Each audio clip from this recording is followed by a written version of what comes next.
The Elder's Tale, a terror in the woods. Supernatural British Columbia, interdimensional portals.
There's the ball I was telling you about.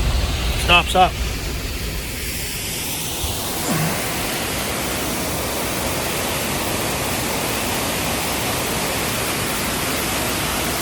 Normally it's all misty here, but it's all frozen.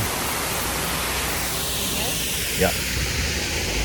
We're just en route to a even bigger waterfall where a native elder once told me a very cool story about his great-grandmother being kidnapped by the Sasquatch people. The elder was probably in his 80s, so his great-grandmother this happened to. We're going to go to the location where he told me the story.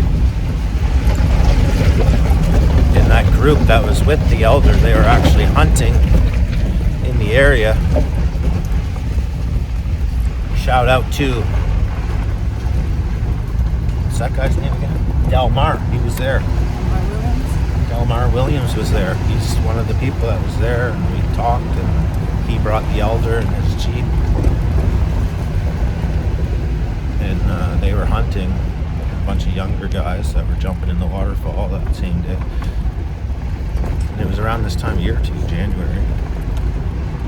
And that same day they found Sasquatch tracks on the other side of the waterfall that we're heading to. Have you been on the other side of the waterfall?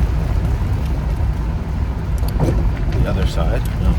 Like what I mean by the other side is just like you walk over that creek and hike around.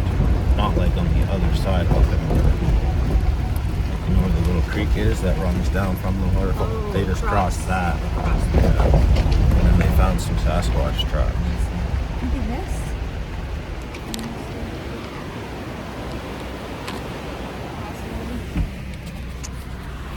You always tell me that.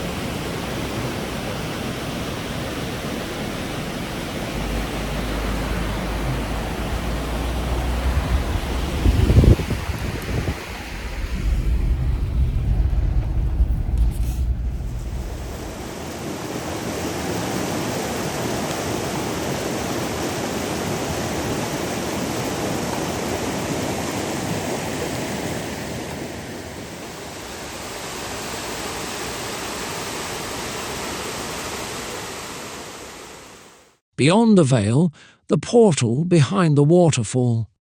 Mist rises as water crashes down over ancient rocks. The dense forest hums with unseen life. The air is thick with something unexplainable, an energy beyond human comprehension. Beneath the roar of the sacred waterfall lies a mystery whispered through generations of the First Nations people.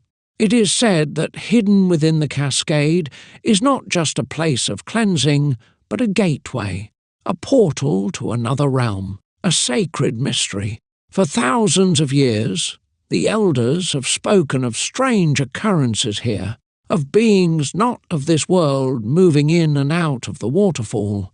Some claim to have seen them, shadowy figures vanishing into the mist, glowing orbs of light dancing along the water's edge. And then there are the footprints, massive ones belonging to the Sasquatch.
But also smaller, more delicate impressions, signs of the little people.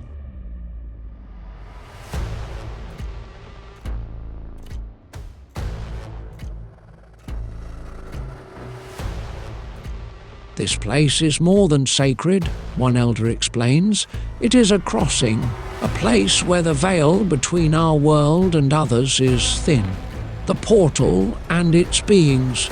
Science struggles to explain the nature of portals, but the concept of interdimensional gateways is not new. Many cultures around the world speak of places where one reality bleeds into another, where beings from other realms can step through. Some believe these are vortexes of energy, naturally occurring wormholes that connect distant dimensions. And the creatures that pass through, they are not just legend. The Sasquatch, not merely an undiscovered primate, but an interdimensional traveller. Some say this explains how it appears and disappears without a trace. The Wendigo, a terrifying presence, said to be a spirit of hunger and darkness. It is whispered that the portal sometimes allows malevolent beings to slip through. The little people, known in many indigenous traditions, these mischievous, elf-like beings, are both helpers and tricksters. Some who have camped too close to the falls speak of strange laughter in the night, unseen hands moving their belongings. The fairies, more than folklore, these luminous beings have been spotted flitting in and out of the mist, their presence fleeting but undeniable. Encounters with the unknown. Some who have ventured too close to the falls report bizarre experiences, time distortion, feelings of being watched, even vanishing and reappearing miles away with no memory of the journey. Others speak of strange symbols appearing in the rocks, glowing for mere moments before fading into nothingness. Could this be evidence of the portal shifting? It was right here at this campfire exactly where the native elder told me a story.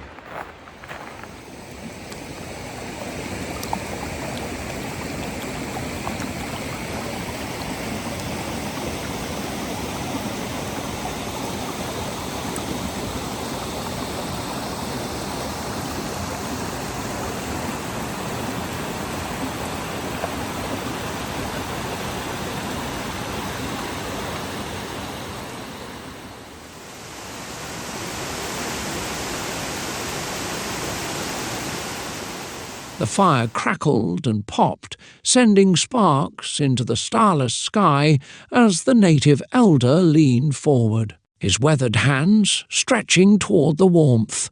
His voice, deep and steady, carried the weight of generations as he told his story to RenaissanceMan, the host of the show. This story was passed down to me by my great-great-grandmother, the elder began, his dark eyes reflecting the flickering flames. She was just a little girl when it happened, out picking berries in broad daylight. The sun was high, and the forest was alive with the sounds of birds and insects. But then everything went silent. The elder paused, letting the weight of his words settle over the gathering. She felt something watching her, and before she could even scream, a giant, hairy arm reached out from the trees and snatched her up. A Sasquatch. It held her tight in its massive hand and took off running, its long strides shaking the earth beneath her.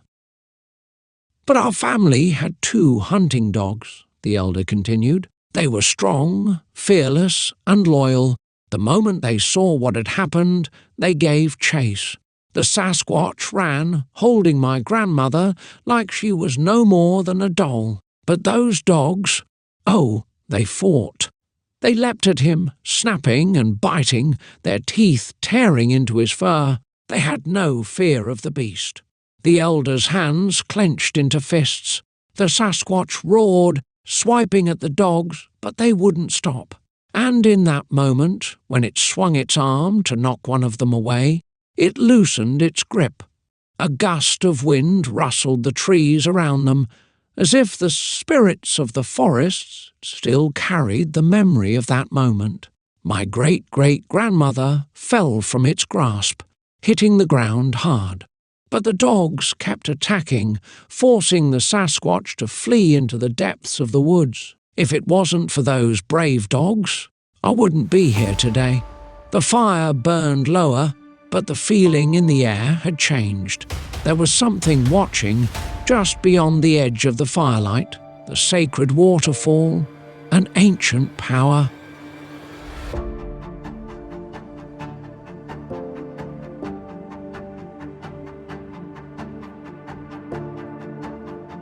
A place where the First Nations people have performed spiritual river dips for tens of thousands of years. Similar to an epiphany water dip or polar plunge, this cleansing ritual connects them to the spirits of the land. As they approached the waterfall, mist filled the air, the sound of rushing water echoing through the dense forest.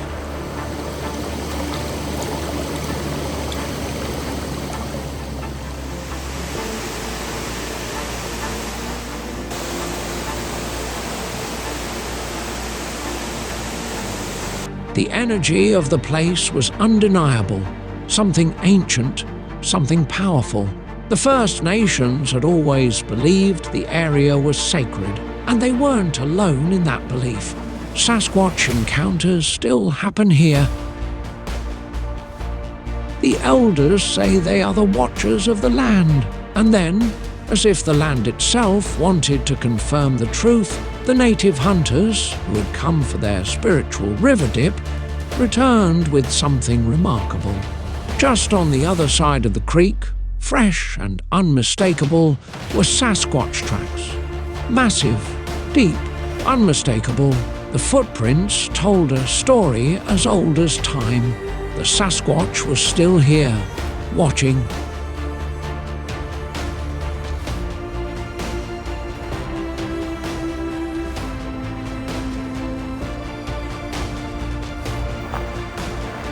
Go for a little walk here and talk, show you guys the falls and everything. There's a group of natives here. This is a very sacred waterfall here. Sometimes they have it stocked up with wood and stuff here, but looks like people have used it all up and not replenished it.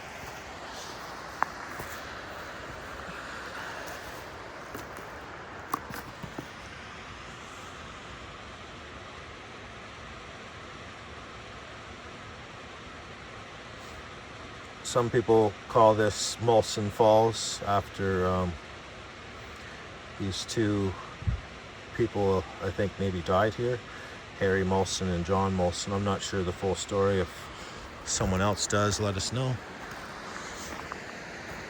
Yeah, so when I arrived here, there was a group of natives here, Del Mar, which Sky Lee knows. Randomly, he was here with a group of young guys. They were doing their like a spiritual kind of dip, kind of like an epiphany dip or something in the water. It was this time of year too. These young guys, they were jumping in this water in January. Freezing cold. I would like to do one of those dips myself one of these days, but not today, folks.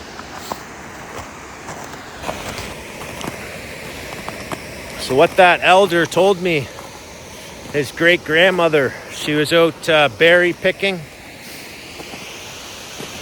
and from what he said, a Sasquatch grabbed a hold of her. She was just a young girl at the time, grabbed a hold of her, carried her off. Luckily, the family had 2 hunting dogs, and the hunting dogs booked it after the Sasquatch to go help.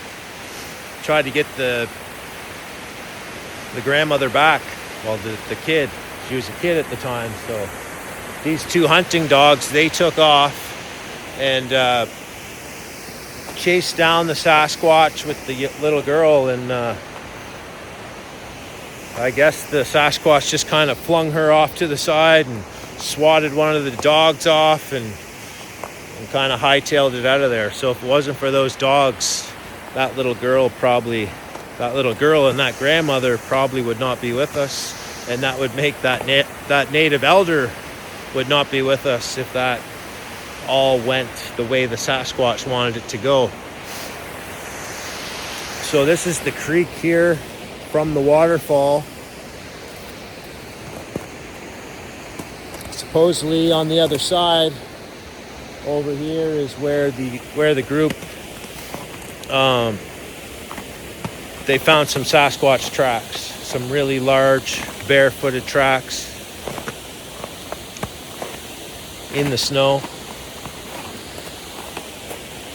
And yeah, this is it. This is the spot. This is as far back as we are going to go back this river in this series. We actually got to head back all together at this point. I'm low on funds. I don't have any more gas money, so we got to get out of here and regroup and figure out the next trip.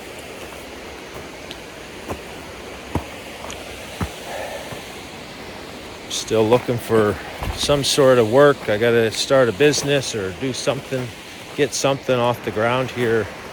Wood and Bone, check out Wood and Bone. That's me and Sky Lee's, it's me and her thing.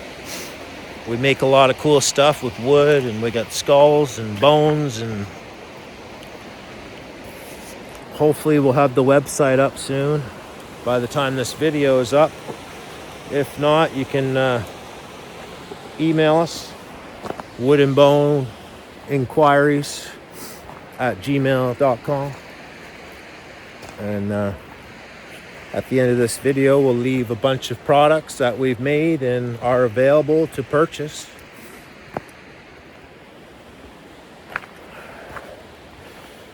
So that's it. We're heading back to camp. We'll probably stay the night and probably be heading out in the morning. Thank you guys for watching this channel. Like, share, and subscribe. And cheers for now. Supernatural, British Columbia.